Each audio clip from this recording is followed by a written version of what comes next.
Heed the heavens, the grand Theogenes demands. Azir stirs. Yes, as wind is wanton to do, magic or otherwise. I am tired and drunk on rage.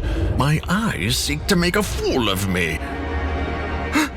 And a fool I am made. Grungis Baldric, revered by soldiers, dwarves, and dimwits aplenty.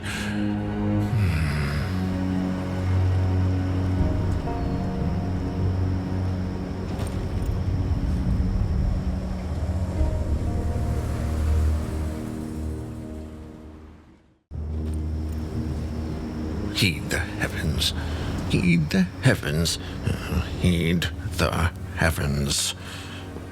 And heed them I shall, and I am certain to find them once again lacking of anything worthy of my heeding. Sigmar tests me, though there is little left for him to test. The Piper. Today you show me the Piper.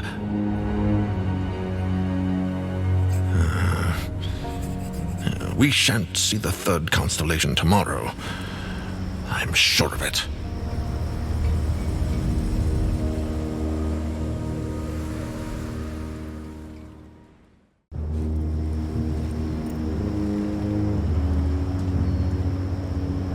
It mustn't be correct. A mere fancy of fate. If that is true, why does my mind churn so? Yes, as to be expected. Very good indeed. Can't be. The drummer, visible only in the autumn months, defies reality and hangs within the sky simply to taunt me. By Sigmar, it's really happening, isn't it? The fourth constellation. Is there a fourth? The Azir continues to frenzy, and my research leads me to the drummer, a scientific impossibility given the time of year. Further study revealed Raya's cauldron also. I am beyond reason. There is no reasoning with the forces of fantasy. Though I loathe to admit it, the time has dawned. Sigmar, protect us all.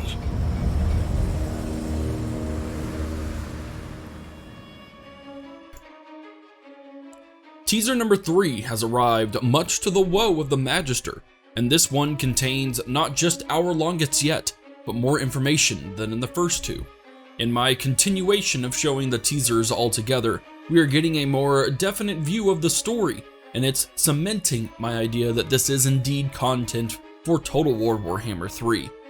We've seen 2 Chaos Gods in the first 2 teasers, Khorne and Tzeentch. Will we see more in the third? Let's find out. While I'm not entirely convinced that this Magister is crucial to the actual game of Warhammer 3, he has been instrumental in building our story with these teasers. At first filled with rage with being put to such a task as search in the sky for signs, in Teaser 3, which clearly takes place the next day, we find him in quite a state of unbelief, being drawn back to the stars by something unknown to himself, which then deteriorates into a bit of desperation and fear. Is it possible that Tzeentch held sway over the Magister in Teaser 2? A lack of concern at one constellation way out of place should have caused concern, yet the Magister displayed little. However, the 2 constellations in this teaser has him, as he quotes, beyond reason. The Magister has great cause for this panic as well. 3 constellations are now showing out of place, and these 2 are just as crucial as the rest. The first we see is the drummer, usually at its brightest in late summer to early autumn, close to the same season as the Piper. The drummer exhibits qualities of excess, hedonism, and celebration, with different views throughout the Empire. Some view it as a time of celebration, hence the excess, yet others believe it to signify the downfall of man into chaos, chaos with a capital C. One could definitely argue that both sides lead to the same outcome of chaos regardless. The second constellation seen is Raya's Cauldron, and it's even further out than the drummer, shining brightest in early winter. Raya's Cauldron is an interesting one here as it's the sign of mercy, death, and creation, and its qualities of righteousness, fearlessness, and mercy don't necessarily run with the theme of chaos that we have seen thus far. However, characters born under this sign are seen to view death as merely the next step on a journey, which brings out the fearless side of the sign without a doubt. The sign itself in that last little bit is the juicy part that connects the dots, as you're about to see. We've seen the theme, and this third teaser again only confirms our suspicions. There are indeed more Chaos Gods coming. If you are familiar with Warhammer lore and the Chaos Gods, then you probably already connected the drummer to Slaanesh, which is exactly what I've done, and its connection is the third faction. Slaanesh is the Prince of Pleasure, the Lord of Excess, and even goes by the name the Lord of Chaos. Taking whatever form it pleases at the time, Slaanesh takes part in every aspect of decadence and perfection, from the gluttony of feasting halls to the excess of the most luxurious fabric, the pursuit of the perfect voice to the perfect piece of literature. Wherever any form of material or immaterial pleasure there is to be had, you can guarantee that either Slaanesh is there or a devotee to the god is taking part.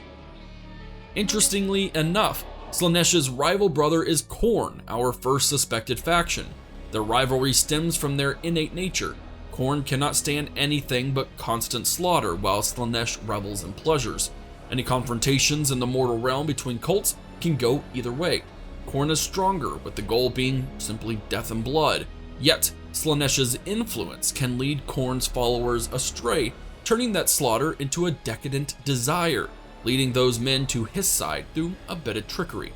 I don't think it's coincidence here that these are paired together as the first and third reveals. Raya's Cauldron may be seen a bit at odds here, as it initially seems so focused on the positives of life and righteousness, unless you look at it from another angle. The sign of mercy, death, and creation is undoubtedly aligned with the final Chaos God and brother to the first three, Nurgle and our fourth faction. Nurgle is the Plague Lord, or the Lord of Pestilence. Most of the Warhammer world focuses on the aspects of the plague, suffering and death, but once you dig a bit deeper, you see another layer that ties it all together. Nurgle is the oldest of the Chaos Gods, which makes sense considering the aspect of death is just as old as life. In the same way that he is indeed the god of death, primarily through the spread of diseases and pestilences throughout the Warhammer world, so a part of him is the god of creation and life through the previous statement. Without death, there can be no new life in the world. It's almost a duality in his nature. Interestingly enough, the mercy part of Raya's Cauldron is the most benefiting to Nurgle as well.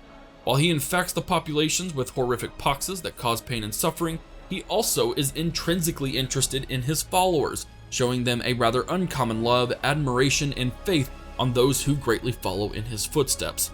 This most often comes in the form of taking away the pain and suffering aspect of their disease, leaving them to spread said diseases rather euphorically, residing in the fact they are eternally damned. Just as Slaanesh's rival is Khorne, Nurgle has his own rival in the second god Tzeentch. As the god of decay, disease, death, and generally the cycle of life, Nurgle finds pleasure in things that progress slowly or things that operate in the same manner repeatedly, such as the cycle of life and death. He's not one to enjoy change or disruption in plans already set. Tzeentch, however, is the exact opposite. With his strings in every single plot and scheme, if something isn't changing, then Tzeentch isn't pleased. Again, I don't think the order in which these Chaos Gods are revealed is coincidence, and that might have importance coming up in the game. Now, with all that out in the open, it's pretty clear the end times are here. The Magister himself seems to think so without directly saying it. If the four Chaos Gods can influence the positions of the stars to the eyes of the Warhammer world, then their arrival must be soon. But just how soon, that has yet to be seen. The push to something disastrous happening has some definite possibilities alluding to the end times as well. The end times aren't especially well liked by the Warhammer community, so if this is the case, it will be interesting to see how Creative Assembly handles it, as I'm sure they have some leeway how to execute the lore in this regard. If an announcement trailer is coming soon for Warhammer 3, it should provide some answers. Their order of appearance, while a long shot might signify some sort of rivalry mechanic between the pairs, with an overall story having a deeper rival mechanic. It'd be a really cool thing to do, pitting Chaos Gods against each other, but I'm not exactly sure if such a system would work, nor how to pull it off. Thank you all for checking out my third teaser speculation video on what might be Total War Warhammer 3. That's 4 factions we have pretty much all but confirmed appearing, and the Magister doesn't seem to think anything else is on the way. Still, we might be looking at an announcement trailer soon, so be sure you are subscribed to the channel so you know if one appears. As always, let me know your thoughts in the comments section below. This is Havoc, and I will see you all next time.